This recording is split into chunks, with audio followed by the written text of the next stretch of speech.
It came from the woods. Most strange things do. 5 mysterious, spine-tingling stories follow journeys in and out into the eerie abyss. Come, take a walk in the woods and see what awaits you there.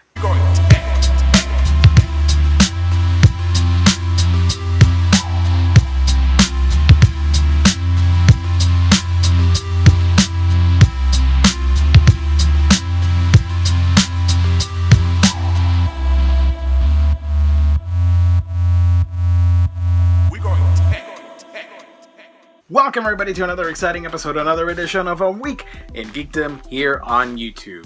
Thank you once again for tuning in. I am very excited to finally bring you this review. I have had this book for a while now, and I don't know what took me so long to review it. Finally, I get to review a horror book. If you guys know me by now, you know that I am not proficient in this area. I tend to not read horror books, but I have to give a massive shout out to my very good friend Sarah. She is the connoisseur and my supplier of horror. So if I get nightmares, I only have her to blame. But yeah, recently she did get me this amazing book. It is Through the Woods from Emily Carroll. I had no idea what this was about. I knew the theme and what was happening in the book.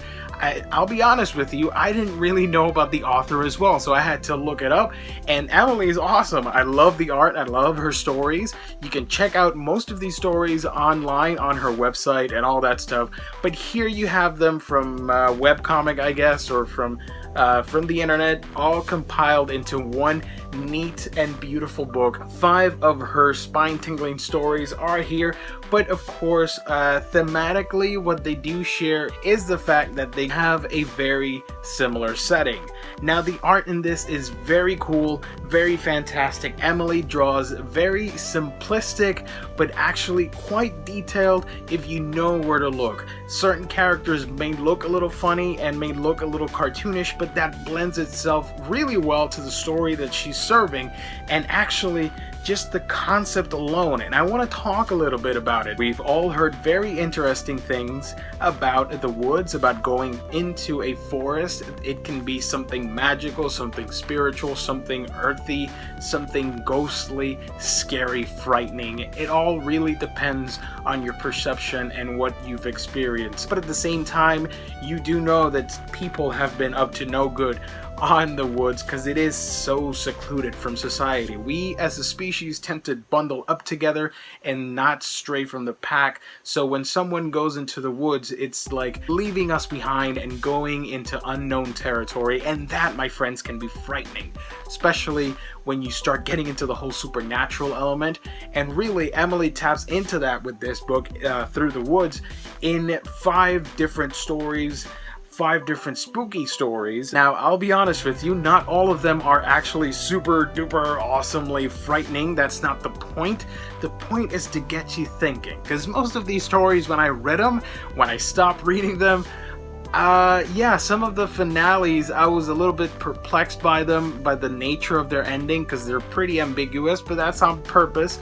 But at the end of it, I'm thinking to myself, okay, that is actually pretty scary. It is the implications of what happens and the resolution that these characters go through that actually resonates when you're reading it. Like I mentioned earlier, the art is pretty damn good. The usage of layouts is all over the place, and I love it. Emily knows her stuff, and it's not confined to the squares and the layouts that we're accustomed to in graphic novels and comic books. Instead, you can have a full page of nothing, of blank space, but that blank space serves a purpose. There's a character that might be staring at a blue wall, and you're thinking, it's just a page of blue, but it actually has a very powerful connotation to it, given the context of the story. And here's a quick example of some excellent layout that I was referring to. This is the second story, and here you have the character going into this eerie looking mansion and using such excellent colors in the blues and the whites. So you will get stories like Our Neighbor's House A Lady's Hands Are Cold, His Face All Red, My Friend Jana, and The Nesting Place. The writing on most of these stories is spot on. I gotta say, the first story, I wasn't really that into it. It ended a little bit too abruptly, and I can see that being a deterrent for some readers out there that these stories might not have clear-cut resolutions, but that in and of itself is part of the fun. That's part of the nature of reading short horror stories, I guess. It leaves you with that enigma, that mysteriousness of what you just read, what just happened, and I think Emily captures that pretty damn well, in my opinion. So yeah, what did I think of all 5 stories? The first one, like I mentioned, is a little bit too short for its own good, but at the same time, that is what makes it so wonderful and so mysterious. Then the second one is actually pretty spooky. It is my second favorite of the whole book. Then the third one, His Face All Red. That was my favorite story of the book, and I think it is the strongest one. And basically, it's about the jealousy between 2 brothers and this mysterious creature that's roaming around, and a bunch of crazy stuff happens in it. And the other story, My Friend Jana, this one was my least favorite, but it was still actually pretty frightening.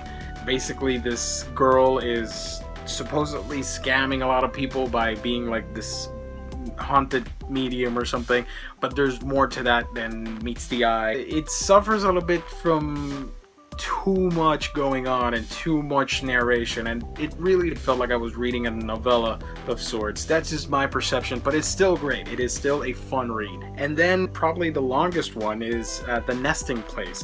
This was actually pretty interesting and a very different type of horror, more body horror, if you will, more and I can't spoil it, but more creature involved. So overall, there's also a very, I appreciated that there's no epilogue, nor forward, no back matter, none of that. The author chooses instead to give you 2 quick little stories. The epilogue to the whole book about her when she was a kid trying to read books in the dark, and she'd be afraid that there'd be something in the dark and all that stuff. It plays with our emotions because everybody's been there in some point in time. So overall, what did I think about Through the Woods? Really, really well executed, excellent usage of color.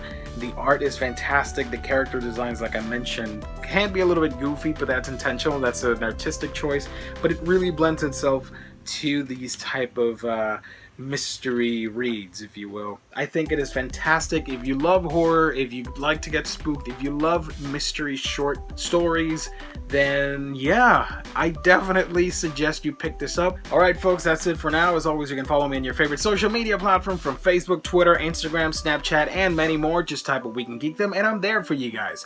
Alright, I gotta go. I have more stuff to read and review for you guys, and I will catch you on our next video.